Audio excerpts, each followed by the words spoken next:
James Cleverly, Foreign Secretary, here with us for immediate reaction to that. So pensions and benefits going up by at least 10%. Well, we've seen those inflation figures. Obviously, the Chancellor is going to be making a statement to the House in just over a week's time. The decisions that he and the Treasury team will be making will be very much informed by those figures. But boring though that is, Kay, you know that I'm not going to be pre-announcing any of the measures that might come in that statement on the 31st. But you promised. As a government, you promised. It was in your manifesto. Well, look, we do take manifesto commitments incredibly seriously, as you know.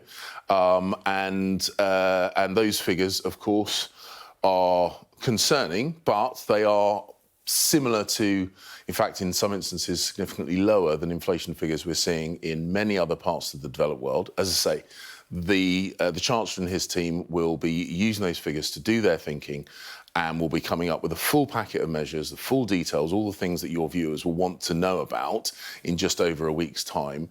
And that's when the announcements on these and other things will be put in the public domain. Yeah, but it was a manifesto promise that you would increase benefits and pensions in line with inflation. Yeah, and as I say, we take manifesto commitments seriously. Are you going to break your promise? What I'm not going to do is pre-announce budget measures. These figures will be taken into consideration by the Chancellor and the team. And as I say, in a little over a week's time, they'll be making a statement to the House with a full range of financial measures. OK.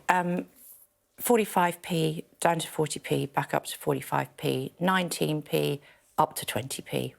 Corporation tax going up to 25%. Public spending issues there. Energy price guarantee, that's been changed as well. What's the point of Liz Truss?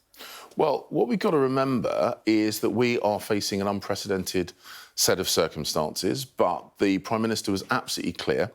And I think when I came on the show last time, I said she's absolutely clear that what we ultimately have to do is grow the economy, and she's still very much committed to that. She said that she wanted to protect families and businesses that were facing potentially huge energy price increases this winter, and she's done that. Those were the main measures from that. But she's also said that we made mistakes. She's sought to address those. Jeremy's now come in as Chancellor. He has made changes to make sure that we can reassure the international financial markets on which we, like every other developed economy, relies quite heavily for public borrowing. And we've seen that now have a positive effect. There is still tough times ahead. There's no doubt about that. There is going to be a tough winter for us and countries, as I say, developed economies, all economies, frankly, around the world. And that's what we're focusing on, to protect the people that need protection and to get the economy... This is only 3 weeks ago. I mean, this is not a U-turn. This is a 10-car pile-up in the fog. That's your words, not mine. They are. It is my words. Tell me why it isn't. Well, as I say, these are circumstances which are affecting countries right across the globe. You knew that before. Interest rates are already much higher than we see here in the UK and other parts of the world. Inflation is higher in many other parts of the world. These are really, really tough economic headwinds. But ultimately, the Prime Minister is still committed to grow the economy. That's what the medium-term financial plan ultimately will be designed to do. But we've got to recognise that the measures that we put forward initially clearly were felt to go too far, too fast. The Prime Minister has said that. She's apologised for the impact that had on the financial markets.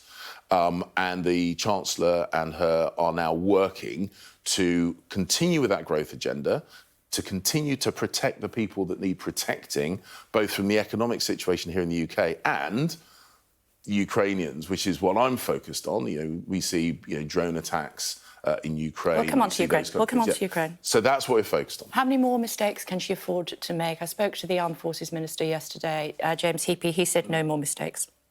Well, no one wants to make mistakes. No, but I'm asking you, how many more can she afford to make? Look, so the plan is not to make mistakes. You don't say, well, I've got a certain number of mistakes that I'm allowed to make.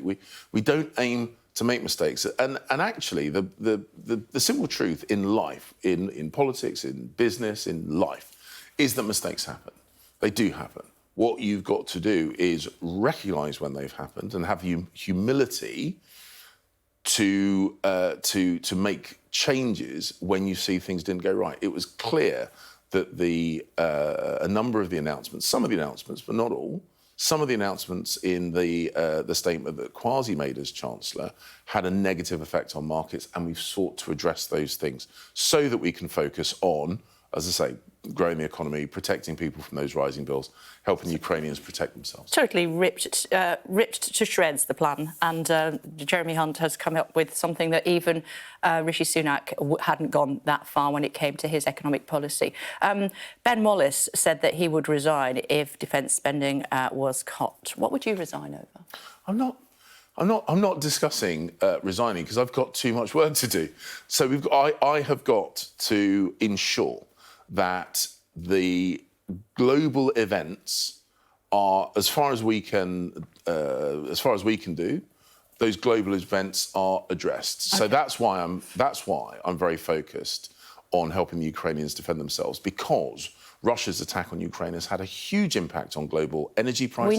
We know. Yeah, but this is... But you tell me every time you come in, you talk about Ukraine, and I want to point out to you that the Prime Minister has not got the support that she needs. Because I'm the Foreign Secretary. I'm going to show you some polls. Because I'm the Foreign Secretary, it is literally my job to focus on China and Ukraine and global food prices, and global energy prices, and counter-terrorism and war around the world. That is literally my job. 55% think that she should resign. Well, look, we've gone through quite recently a situation where lots of people were saying, "Oh, Boris has got to resign. Boris has got to resign." And at the time, I said, "OK, you might not be happy, but what's your plan for what happens next?" And for those people, what's happened. For those people who defenestrated Boris, they didn't have a plan for what's happening next. They're now criticising the new Prime Minister. Many of the same people criticising the new Prime Minister. And I just say again, look. What we need at this point is we need to get focused on delivering those minimum service agreements so communities can get to work, delivering the infrastructure so that we can grow the economy, deliver calm confidence to the markets. And I don't think any of those things would be served by you wouldn't be Foreign removing another Secretary. I mean, if this is the case, I mean, you'll be lucky to hold on to your position. More of the people who actually voted for her now say that they would vote for Rishi Sunak. Well, the point I'm making is that we have got to deliver. When people see governments deliver, numbers like this reduce. And that's what the Prime Minister said she is focused on doing, delivering the infrastructure that unlocks economic growth, delivering our ongoing support for Ukraine so that the effects which we're now feeling of inflation, energy price rises, and in many parts of the world, food insecurity, these things can be addressed. That's what I'm working on. That's what the Prime Minister will be thinking about, as well as the domestic agenda as well. Yeah, I know, but you have to have faith in your Prime Minister in order to have the respect, not only in the UK, but also around the world. I mean, she's PMQs, it's only the third one she's done. And last week she said no spending cuts at all.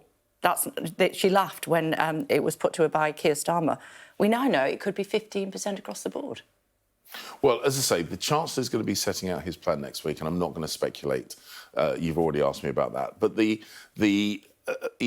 people who are criticising the Prime Minister, and I get why people are frustrated. We look at poll numbers. Of course, it's disconcerting if you're a member of the government.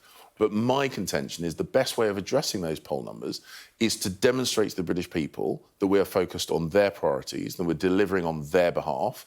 And if we do that, those numbers will head in the right direction instead of the wrong direction. What I'm not convinced by, far from convinced by, is that going through another leadership campaign, defenestrating another Prime Minister, will either convince the British people that we're thinking about them rather than ourselves, or convince the markets to stay calm and ensure things like those bond yields and gilt yields start coming back down. Being angry, I totally get it, but that's an emotional response. It's not a plan. And the Prime Minister's got a plan. The Chancellor's got a plan. How do we know she's got a plan? She'll be setting it out today. But it's already been ripped up by and then the Chancellor will be setting Hunt. out his plan in just over a week's time when he makes his Would he make a good Prime Minister? Who? Jeremy Hunt. We've got a Prime Minister, and as I say, for all the reasons I've just discussed, I don't think it's a good idea to be focused on our internal frustrations. And I get why people are frustrated, but rather than focusing on our internal frustrations, what we should be focusing on is delivering for the British people. OK, but why should we believe this plan when the last plan was rubbish? OK, the Prime Minister and the Chancellor have learnt lessons from what happened previously. As I said, when mistakes happen, the right thing to do is learn from them, adjust, and then move forward. And that's exactly what we're doing. We've got the Ukrainian ambassador on the programme later on. He is obviously very concerned about the power stations that are being taken out by these airstrikes. What sort of air cover are we going to offer to them? Well, I spoke with my opposite number, the Ukrainian foreign minister, yesterday, who was saying about how drones were flying over the area that he lived. Obviously, the attacks from the air, both through missiles and drones, I think I know, is because Russia has failed to gain ground in the land war. It's a vicious kind of reprisal attack. We've already supplied AMRAAM air-to-air missiles to help shoot down the cruise missiles that Russia have been using. We have imposed sanctions, and we'll look at sanction enforcement to make sure the people selling Russia things like those drones are prevented from doing so. So we close off the supply of those kind of munitions.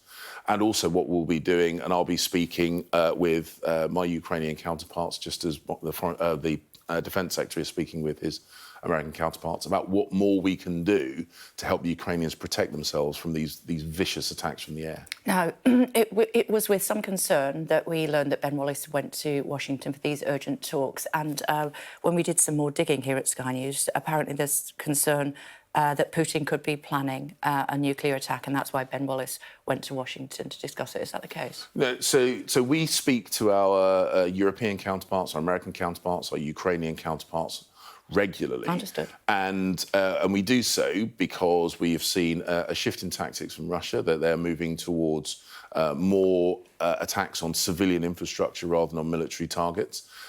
So these conversations are a normal and regular part of what is, frankly, a very abnormal and perverse situation. You don't tend to get on a plane to do that, do you? He's got on a plane urgently. No, we do.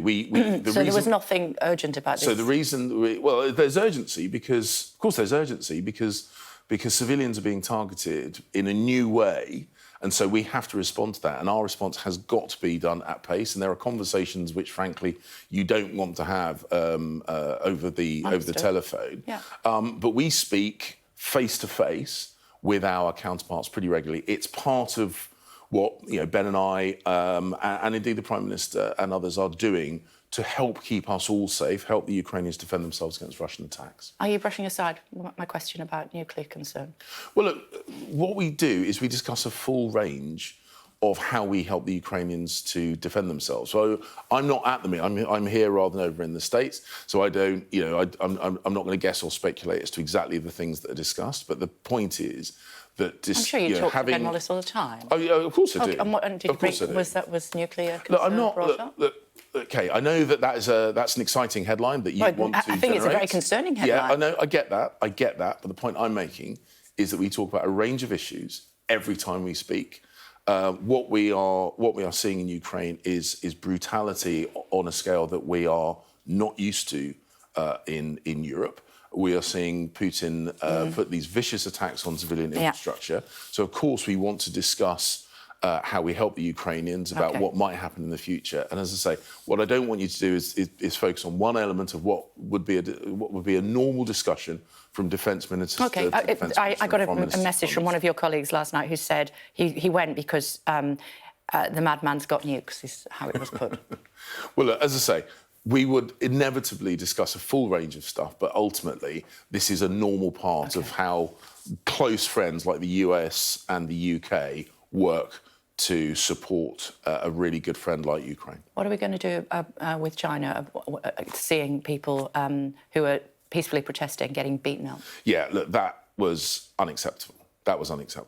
So I had the Chinese chargé d'affaires, the number 2 in the Chinese embassy, called into the Foreign Office, summoned to the Foreign Office to address it. Yes, I did. And did you speak to him? No, I didn't. That was done by one of my officials. And what did you say? Well, we said this is absolutely unacceptable, that the protests were peaceful and legal. They were on British soil, and it is absolutely unacceptable for this kind of behaviour. Now, my understanding is the Greater Manchester Police will be conducting an investigation into this, and when I see the details of that investigation, I'll then decide what more we might need to do on that. So there could be more to be done? Well, as I say, I will see what the Greater Manchester... It's outrageous that... It's unacceptable. It is unacceptable. OK, I'll have to let you go. It's great to see you as always. Thank you very much indeed. It's lovely.